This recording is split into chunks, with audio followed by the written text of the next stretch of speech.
Hello, this is Henna Fixation with your dose of Henna Fix, and today I'm going to talk about the Obama henna thing that just went down. If you're not aware, a quick recap that recently Sasha Obama went to Somalia and she came back with what is clearly seen in the photograph as the black henna. That made a lot of henna artists very uneasy because there is a very strong activism against the black henna, which has been proven to cause a lot of harmful effects to the external skin as well as the internal organs. If you're not familiar, then I will link some information down below where you can get to know a little bit more about what this PPD henna fiasco is all about. This entire situation puts us henna artists in a very precarious situation because suddenly there is a very prominent figure. I mean, we're talking about the daughter of President Obama.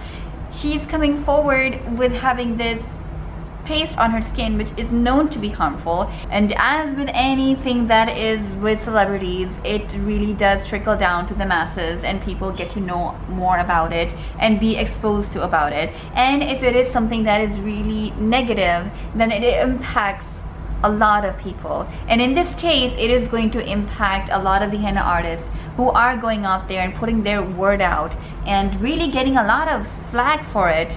I really admire you guys, those henna artists who are really active in it, and you guys are really trying to tell people exactly the harmful effects of black henna, what can it really do, and why it really should be avoided.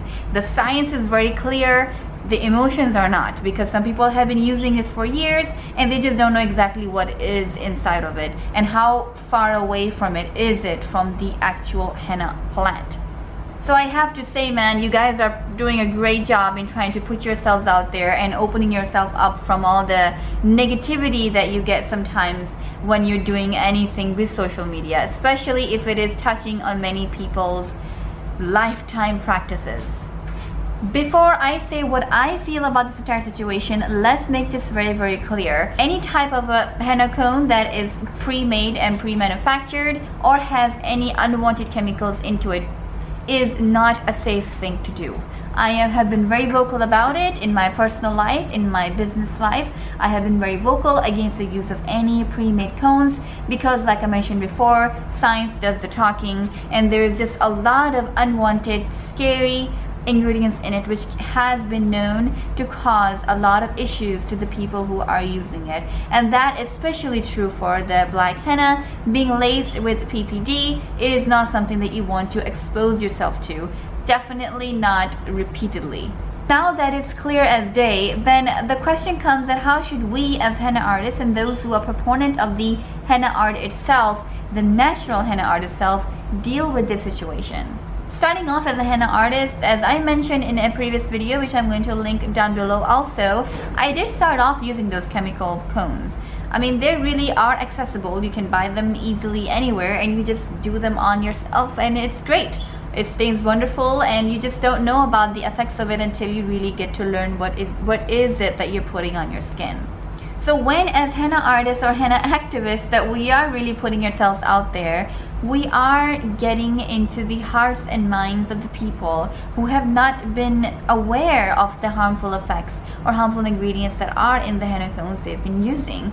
And because we're putting ourselves out there, especially if we're coming from a culture which is not known to have a historical attachment to henna, that was very difficult to say. Let's backtrack a little bit.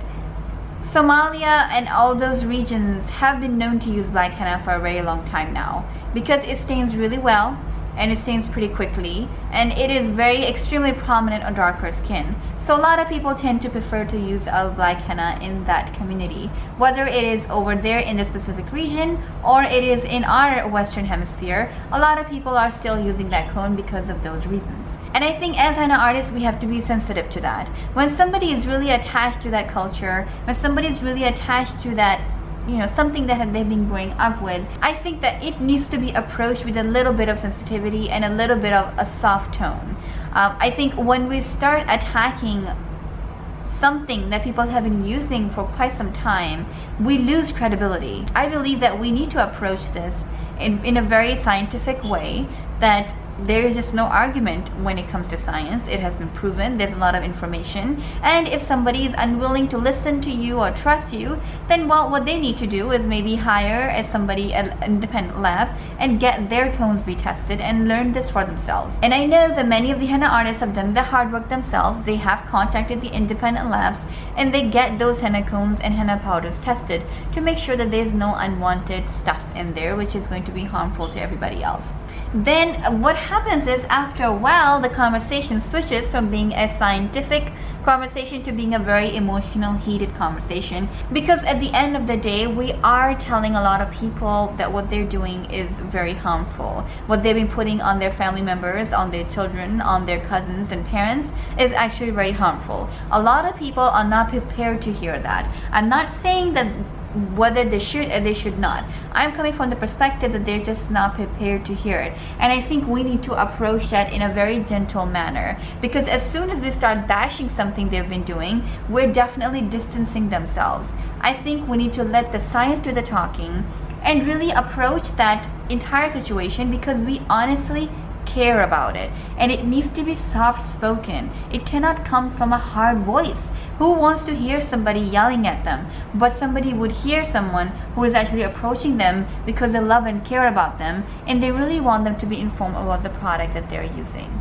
And I'm not strictly talking about henna here. It's a lot of social activism has been taking place in the YouTube community, where people are coming from, again, a very good place, but their delivery is really bad. The delivery ends up sounding insulting, and they're trying to inform or expose certain people or situations, but it is turning into a very negative environment where, I mean, it's just not positive anymore. And if anybody is trying to look into that situation, then they're really being put off by it, because there's so much negativity out there.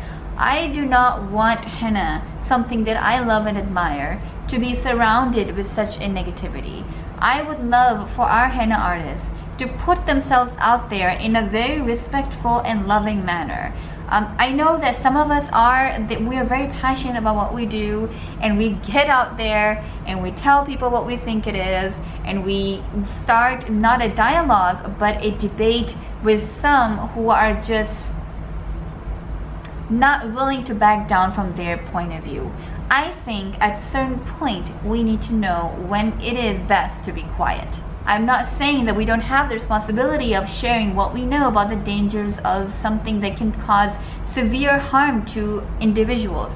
What I am saying is that there comes a point in which that dialogue turns into an argument, and that needs to be stopped, because then we're inviting a lot of negativity to come into this discussion and dialogue about black henna or chemical henna cones.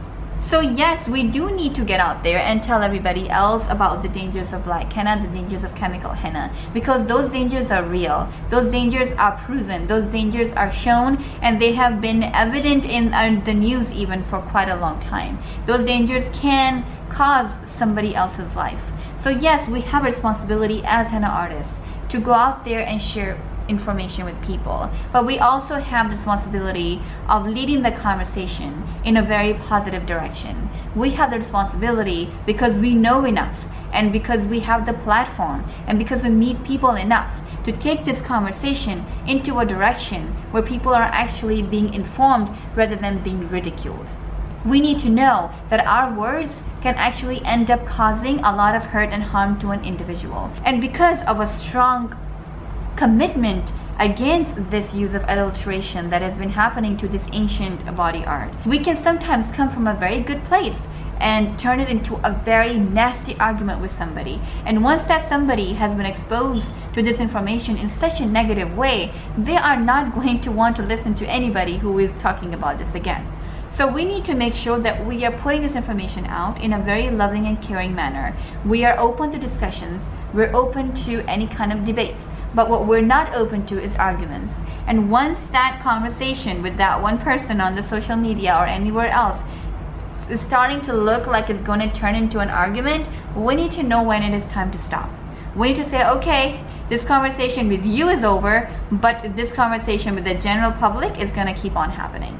people's nastiness comes out a lot easier in a screen than it does in a face-to-face interaction. So we do need to understand that, and we need to approach this in a way in which we can really take this into a positive direction and not cause a lot of hurtful and hateful comments to be coming out. I spoke from my own perspective here as a henna artist, and I love this form of art, and it really does pain me to see this beautiful art being turned into something that is actually physically harming people. It does bother me and it does hurt me, and this is where this video was coming from. It's coming from somebody who really does care about the situation, and I just do not wish to see it kind of getting into a negative rep in which us henna artists who are just trying to put a word out there are suddenly seen as a force that is just coming from a bad place. I hope that I was able to get my message across. This is a sensitive issue, and again, I do not wish to cause any harm to anybody with this video. I just wanted to put it out there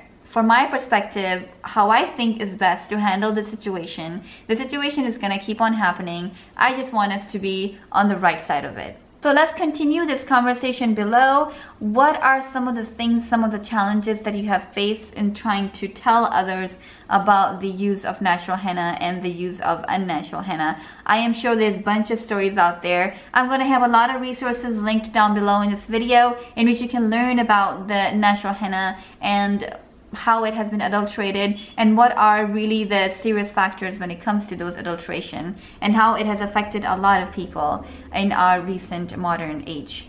So I appreciate you watching. Thank you very much for your time. Don't forget to click that subscribe button because I do appear every week on YouTube and share with you what I know and what I love, which is henna. So I will see you next time. Until then, henna on.